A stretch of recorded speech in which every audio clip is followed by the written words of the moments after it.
Now today, the search continues for yet another African-American cemetery that some fear was destroyed to make room for MacDill Air Force Base.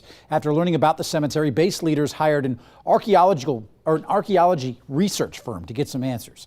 10 News reporter Emerald Morrow takes you to MacDill, where cadaver dogs sniffed and searched for graves. She doesn't walk, she likes to go. When it comes to finding graves from the lost Port Tampa cemetery that could be hiding in this wooded area at MacDill Air Force Base, Shiraz and Penny Lane are the dogs for the job. So a lot of people know them as dogs that can identify recent human remains, but in reality, there's a lot of uses for them. Our research shows death certificates and news clippings date the burial ground to as early as 1902. This 1940s federal document names the cemetery and places it where MacDill is today. But any concerns that the graves are too old to find? Consider Shiraz's resume.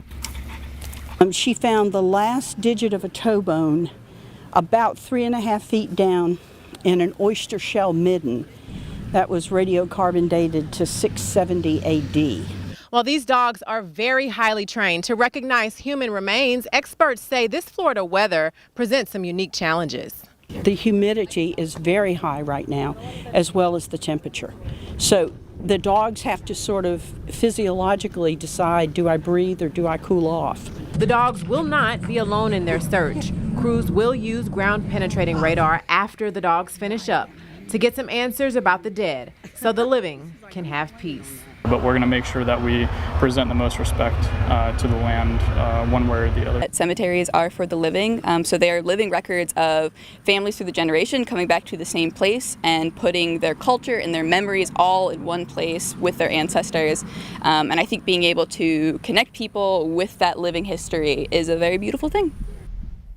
And many of the death certificates from the cemetery are from infants or stillborns, which makes it that much more difficult to find because those bodies decay faster. That's something experts are keeping in mind as they search.